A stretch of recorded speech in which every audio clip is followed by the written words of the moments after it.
But let me go across to Sanjay Kumar, who joins us now as well, Professor of the Center for the Study of Developing Studies. Sanjay Kumar, what's your big takeaways from this major cabinet expansion, not just expansion, but actually overhaul? We are seeing key ministers dropped, key portfolios now vacant, and various new faces coming in, and likely to be a major shake-up in the portfolios as well.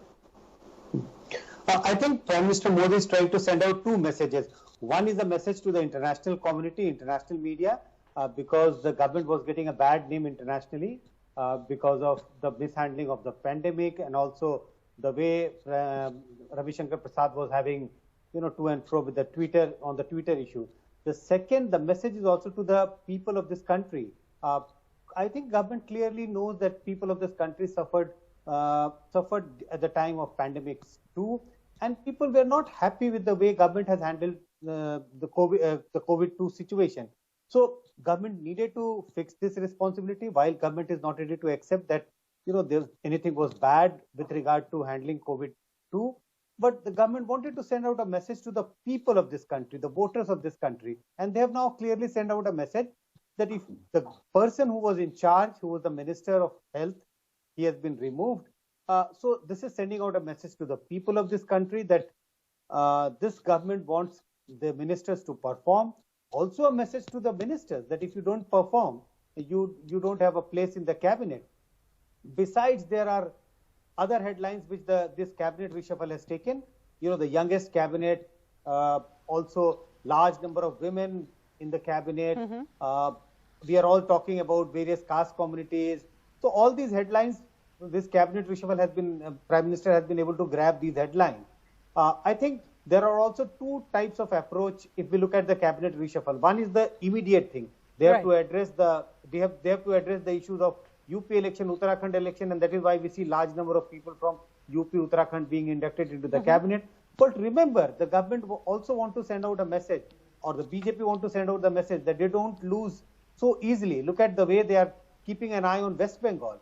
There are 4 ministers from West Bengal. So long-term strategy is also being indicated that the BJP is trying to expand and the long term and the long term. I just want to go across. We're getting a reaction now from Kiren Rijiju, who's been promoted. He will be cabinet rank minister. Let's just listen to what he said. भी मौका देगा हम लोग को जनता का सेवा करना चाहिए. जब भी और जहां भी जो हमको जिम्मेदारी दिया जाएगा, वो जिम्मेदारी को हम दिल से एक तपस्या करके हम लोगों के लिए काम करते रहेंगे. यही हमारा पार्टी ने हमको सिखाया है और यही प्रधानमंत्री जी का अपेक्षा है हम लोगों से.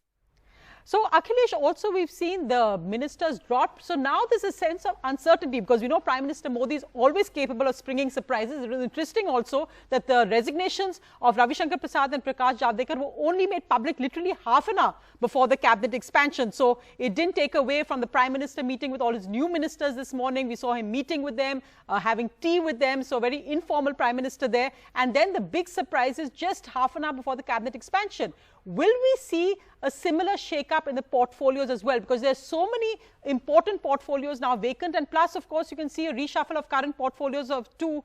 Is the Big Four likely to change at all?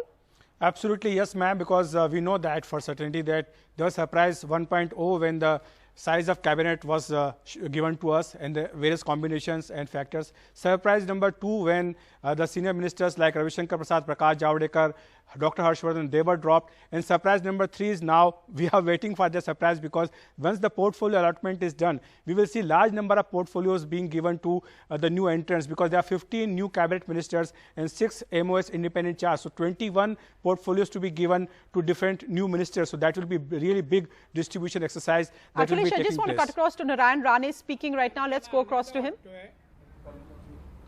प्रथम मी मुंबई महानगरपालिकेमध्ये नगरसेवक झालो 1985 वर्षी. त्यानंतर BST चेअरमन झालो. असं करत करत मी आमदार. We'll come back to Mr. Narayan Rane, but I just want to go across to both Arvind and Sanjay Kumar, because Arvind, also the point, because we've seen the representation of certain key BJP strongholds as well. We've got Uttar Pradesh, of course, assembly elections. You've got the Gujarat, which is coming up at the end of the year, end of next year. But interestingly, the South, now, of course, that is where the BJP is weak. We've seen Karnataka get representation. We've seen one inductee from Tamil Nadu. So the AIADMK, no formal alliance there as such. What's the larger message which goes out? You look at it all India, or when you see how the South is viewing this big cabinet expansion?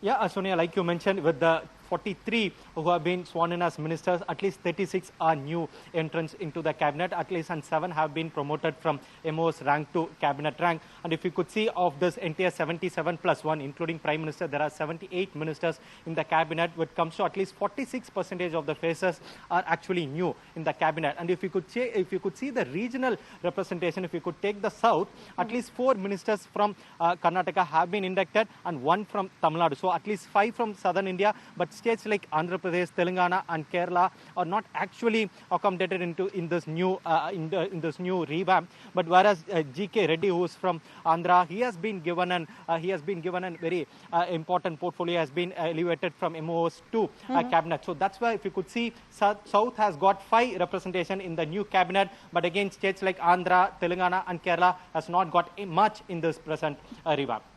Let me just go to Sanjay Kumar on a larger question of this whole political view as well as performance point of view. There are many new entrants we've seen, some of them first-term MPs, though they have experience in state assemblies, some former bureaucrats, administrative experience. There's been a lot of focus on educational qualifications as well. But do you think this is also, in that sense, a ministry which is looking at election more than really election equations, rather than looking at it more as performance or talent as such? And in fact, interestingly, some of the major ministers include imports like Narayan Rane, formerly of the Shiv Sena, and Jyotiraditya Scindia. Sonia, I think with this reshuffle, Prime Minister Modi is trying to send out lots and lots of messages. First, this element of surprise. He is capable of giving surprises, because many people were thinking that this reshuffle will be centered around having ministers from UP, Uttarakhand, Punjab, because the government would be more concerned about these elections. But if you look at the reshuffle, it's not only about that. Yes. So the big message Prime Minister Modi is trying to give is, first, if you look at, if there is a first-time MP who has been inducted into the minister, then he or she has been chosen going by the qualification. So one message which is being sent out is that this is the team, the new team, which has lots and lots of specialists. People have been, have held senior positions in their previous avatar before becoming politicians. So one important message which is being sent out is that specialists are there in the cabinet. Second, some people have been inducted who are third-time or fourth-time MP. So also experience is there, regional balance is there. It's not only about UP election, it's not about only Uttarakhand election. So I think lots and lots of messages, and also we should not forget that the government is also trying to send out a message that this government also cares for the subalterns. A lot of OBCs have been inducted, yes. Dalits have been inducted, lots and lots of messages.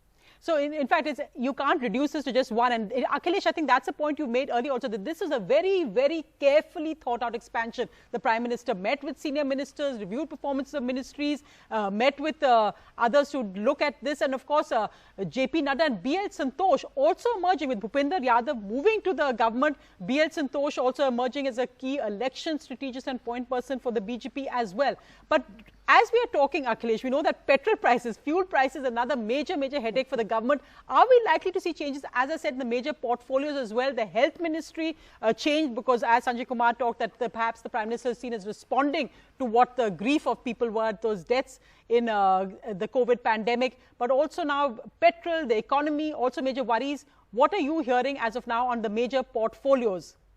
Well, Sonia, first coming to the role of BL Santosh, he's coming from Karnataka, is a clear imprint on this new exercise, because we have seen that how at least 3 to 4 new ministers have come from Karnataka, his home state. So there is a clear indication that BL Santosh is quite powerful in this entire exercise, and there is a clear imprint on this exercise. And coming to the portfolio choices, we know that as far as the petroleum prices are concerned, not much options are before the government, and the government knows very well that in the coming monsoon session, the minister concerned is going to face a lot of flack from the opposition parties and attack.